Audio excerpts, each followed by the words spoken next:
Detroit, U.S. new vehicle sales rebounded slightly last year from 2020's dismal numbers, but were still about 2 million below the years before the coronavirus pandemic. The reason? Although there are plenty of customers who want to buy new vehicles at hefty prices, there still aren't enough computer chips for the industry to fully crank up its factory. So supplies are short, prices are high, and many customers can't get what they want. Sales hit just over 15 million vehicles in 2021, up 3.4% from 2020, the year the pandemic took hold in the U.S. Demand is not off at all, said Michelle Krebs, executive analyst for Cox Automotive.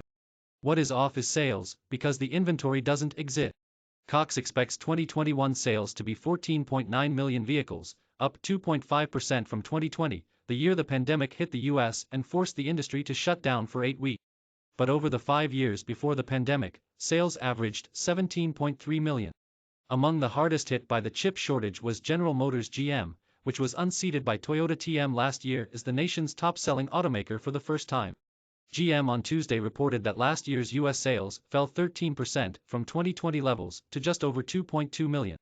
Toyota, on the other hand, saw its sales rise 10.4% to just over 2.3 million. Like other automakers, GM was forced to temporarily close factories during the year as it struggled to get semiconductors, especially early in the year. Krebs said she isn't sure if GM will be able to dislodge Toyota this year because Toyota has managed the chip shortage better and has a faster distribution.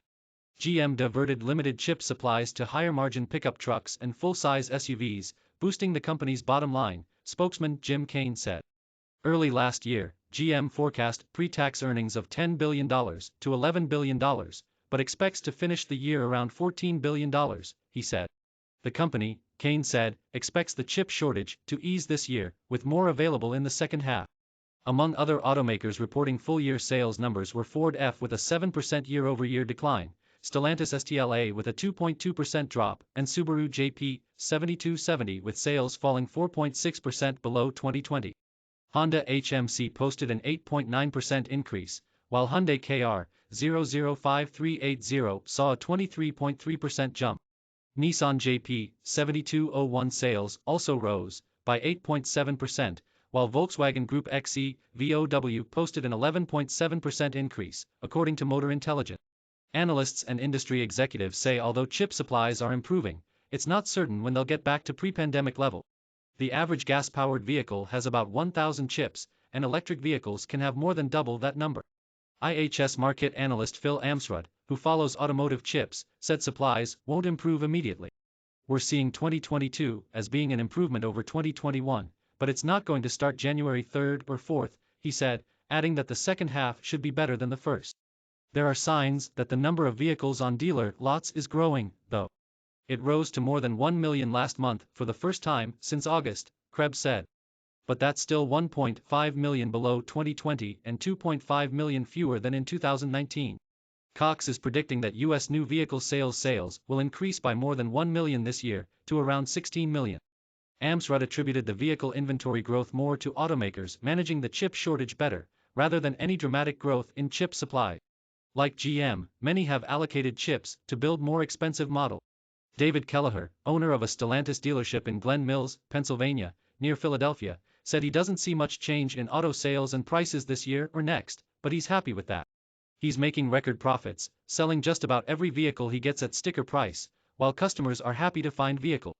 They're also getting high prices for trade-ins because used car prices have skyrocketed. Owners have an average of $10,199 worth of equity in their trades, 83% higher than a year ago, J.D. Power said. The customer right now just wants the experience and the car, Kelleher said. If you have the car and you get them the car, they're going to be happy with you. In normal times, Kelleher would have 750 vehicles for sale on his lot. Now he's got 12. But he isn't paying interest on the inventory and has been able to cut advertising 30%. Randy Parker, Hyundai's U.S. sales chief, said dealers got better at selling over the internet when the pandemic started, and they're skilled at getting customers to wait until the exact vehicle they want arrives from the factory. We've gotten a lot better at pre-selling our inbound pipeline, he said. Because of strong demand and low supplies, J.D. Power says the average new vehicle price rose to $45,743 in December, 20% higher than a year ago and the first time it finished above $45,000. Sales of fully electric vehicles rose 87.9% for the year to nearly 489,000, but they still accounted for only 3.2% of the market.